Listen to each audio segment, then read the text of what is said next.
മുഴുവൻ അരിച്ചിട്ടും അയാളെ കിട്ടിയില്ലെങ്കിൽ നമ്മുടെ വേൽക്കാരെ കൊണ്ട് എന്ത് പ്രയോജനം?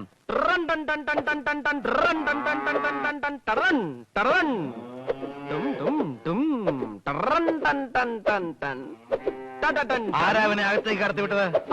ഓ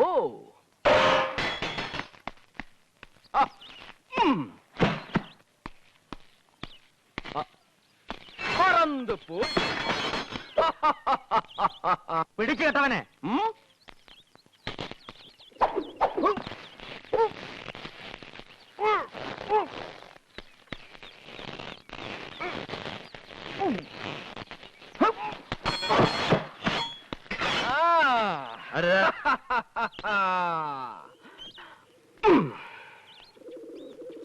ഇവനെ നമുക്ക് വേണം.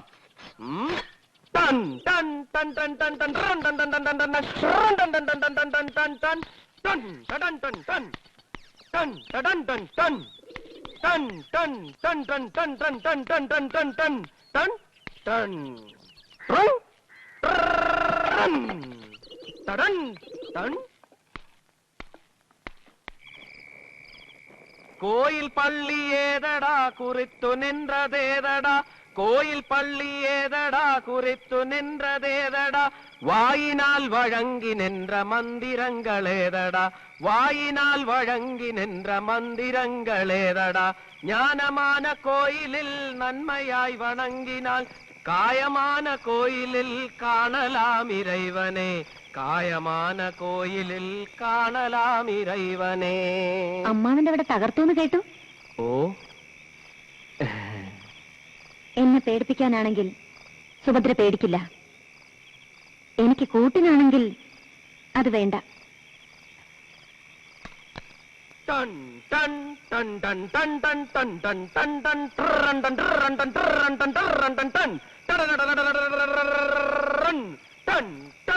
ടൺ ടൺ ടൺ ടൺ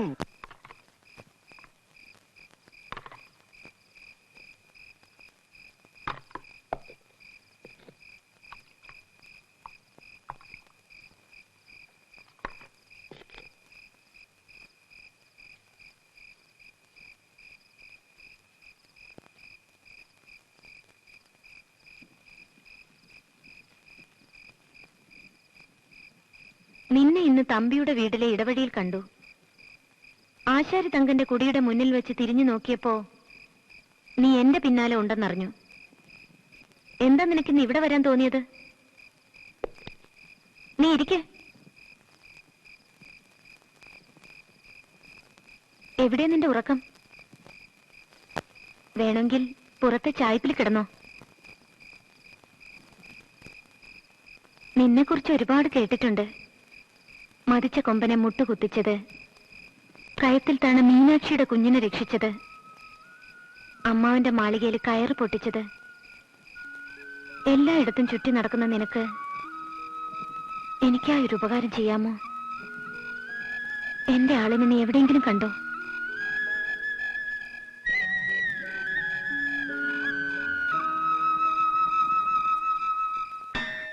കല്ലാലെ കോട്ടൈ കെട്ടി കല്ലറയ്ക്കുള്ളിരുന്നാലും, കല്ലാലെ കോട്ടൈ കെട്ടി കല്ലറയ്ക്കുള്ളിരുന്നാലും, കാലനുടയാളു വന്നാൽ കണ്ടില്ലെന്നാൽ വിടുവാരോ, കാലനുടയാളു വന്നാൽ കണ്ടില്ലെന്നാൽ വിടുവാരോ, കണ്ടില്ലെന്നാൽ വിടുവാരോ.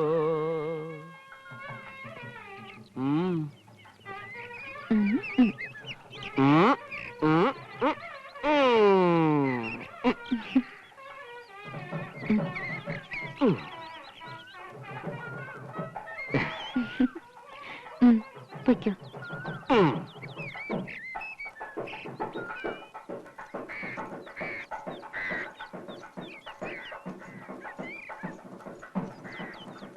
നാട്ടുകാരുടെ മുന്നിൽ വെച്ച് നീ ഞങ്ങൾ നാണിപ്പിച്ച് അടങ്ങുമല്ലേ? കുലടേ, അമ്മായി മര്യാദയ്ക്ക് സംസാരിക്കണം. അമ്മായി ഏരപ്പേ, കണ്ട ഭ്രാന്തന്റെയും ചാന്നാന്റെയും കൂടെ ഉറങ്ങുന്ന നിനക്ക് ഞാൻ അമ്മായിയോ? ഇനി നിങ്ങൾ എന്നെ ജീവിക്കാൻ അനുവദിക്കില്ലേ? നാണം കടത്തി തല താഴ്ത്തിച്ചില്ല നീ. കെട്ടിയാൻ ഇട്ടെറിഞ്ഞു പോയിട്ട് മാസം 1 തികഞ്ഞിട്ടില്ല.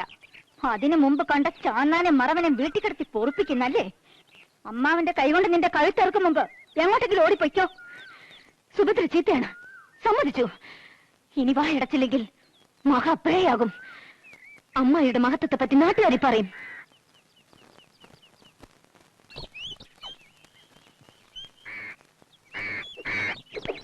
എങ്ങോട്ടാ? ഇത്ര പേരുവാണോ നീ? എന്നെ വിട്ട് പോവില്ലെന്ന് സത്യം ചെയ്തതല്ലേ? ഭർത്താവിനെ എന്റെ അടുക്കൽ എത്തിക്കാമെന്ന് വാക്ക് തന്നതല്ലേ? അതും വേണ്ടെന്ന് വെച്ചോ? ഓ, ഞാൻ ആരോടായി സംസാരിക്കുന്നത്? സുഭദ്രയ്ക്ക് ഒറ്റയ്ക്ക് ജീവിക്കാൻ കഴിയും. പക്ഷേ നീ കൂടെ ഉണ്ടെങ്കിൽ ഒരു കൂട്ടായി കൂടെപ്പിറപ്പിനെ പോലെ വിശ്വസിക്കാമല്ലോ. അത് വേണ്ടെന്നാണെങ്കിൽ പൊയ്ക്കോ.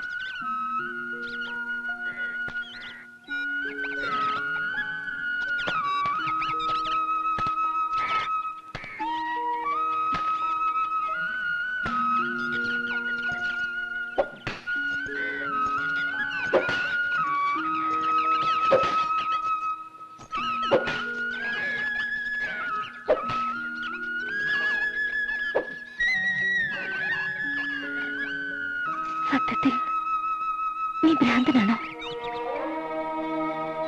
വേണ്ട, നീ ഭ്രാന്തനായിരുന്നാൽ മതി. അച്ഛന്റെ മുഖം എനിക്ക് ഓർമ്മയില്ല. എന്നെ കാണാൻ വന്നിട്ടില്ല. അച്ഛനൊരു മകനുണ്ടെന്ന് കേട്ടു. അയാളെ എനിക്കറിയില്ല. ഞാനൊരാളെ ഇഷ്ടപ്പെട്ടു. അയാളും എന്നെ ഒറ്റയ്ക്കാക്കി. മറ്റുള്ളവർ എന്റെ ശരീരം കൊതിക്കുന്നവരാണ്. നീ എന്റെ മുന്നിൽ എപ്പോഴും ഭ്രാന്തനായിരുന്നാൽ മതി.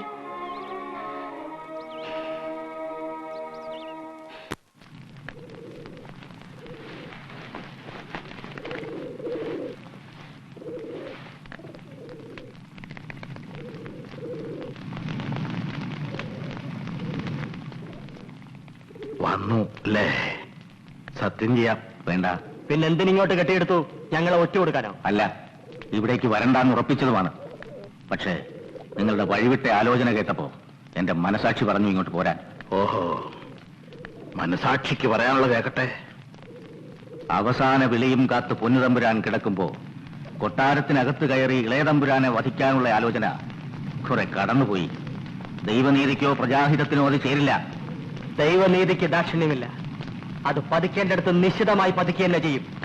8 വീട്ടി പിള്ളമാരുടെ നീതിക്കും ദാക്ഷിണ്യമില്ല. അത് 7 വീട്ടി പിള്ളമാരായിട്ട് കുറഞ്ഞാലും പതിക്കേണ്ടടുത്ത് തന്നെ പതിക്കും. പൊന്നുതമ്പുരാന്റെ പ്രാണൻ പോയിട്ട് പോരെ ഈ പരാക്രമങ്ങളൊക്കെ? നിങ്ങളുടെ ആലോചനകളൊക്കെ അവരും അറിഞ്ഞിട്ടുണ്ട്. 7 പിള്ളമാർക്കാണ് കുറി അയച്ചിരുന്നെങ്കിൽ ആരും അറിയില്ലായിരുന്നു.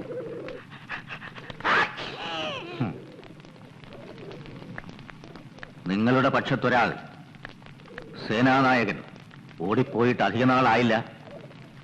അങ്ങനെയും സംഭവിച്ചുകൂടെ?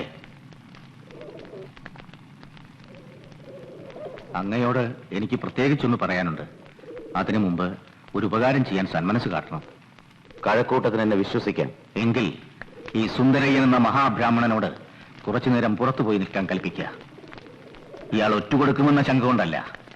ഇയാളിലെ കുതന്ത്രക്കാരൻ എന്റെ വാക്കുകളെ തകിടം മറിക്കും.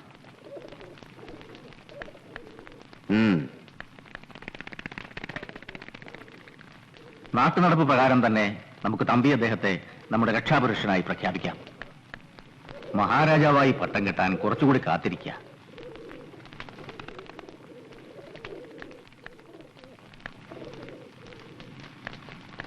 എന്റെ അപേക്ഷ ആവർത്തിക്കുന്നു. കൊലപാതകം ഒഴിവാക്കുക.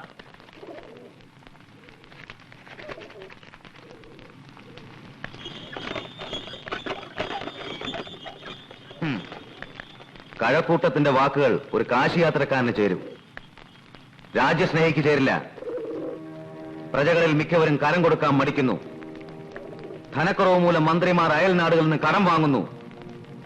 കലഹങ്ങൾ ഭയന്ന് മന്ത്രിമാർ ദ്രവ്യങ്ങൾ വിദൂര സ്ഥലങ്ങളിലേക്ക് മാറ്റി സൂക്ഷിക്കുന്നു. ഭീരുക്കൾ പോലും ധൈര്യം അവലംബിച്ച് രാജ്യദോഷത്തെക്കുറിച്ച് പരസ്യമായി പറയുന്നു. രാജഭടന്മാർ ചിലപ്പോൾ ആജ്ഞകൾ ലംഘിക്കുന്നു. ഇംഗ്ലീഷുകാർ നൽകുന്ന സഹായത്തിന് പ്രായശ്ചിത്തമായി അവർ ചോദിക്കുന്നതൊക്കെ നൽകുന്നു. ഒരു ദുർബലമായ രാജ്യത്ത് അതിദുർബലനായ രാജാവ്, അതാണോ നമുക്ക് വേണ്ടത്? എനിക്ക് രാജ്യമാണ് വലുത്, അച്ഛനല്ല. പറയൂ, ഇനി നാം കാത്തിരിക്കണം.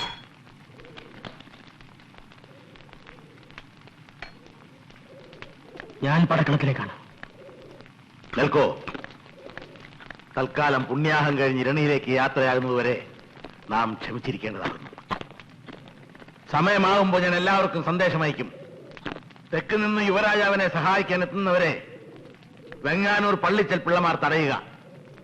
വടക്ക് നിന്നും വരുന്നവരെ കുളത്തൂർ തിരുമഠത്തിൽ ചെമ്പഴന്തി പിള്ളമാരും, തിരുവനന്തപുരത്തുള്ള ജനങ്ങൾ ഇളകാതെ നോക്കാൻ ഞാനും രാമനാമഠവും, പാണ്ടിപ്പടയെ തുരത്താൻ തമ്പിമാരും ഭാരമേൽക്കേണ്ടതാണ്.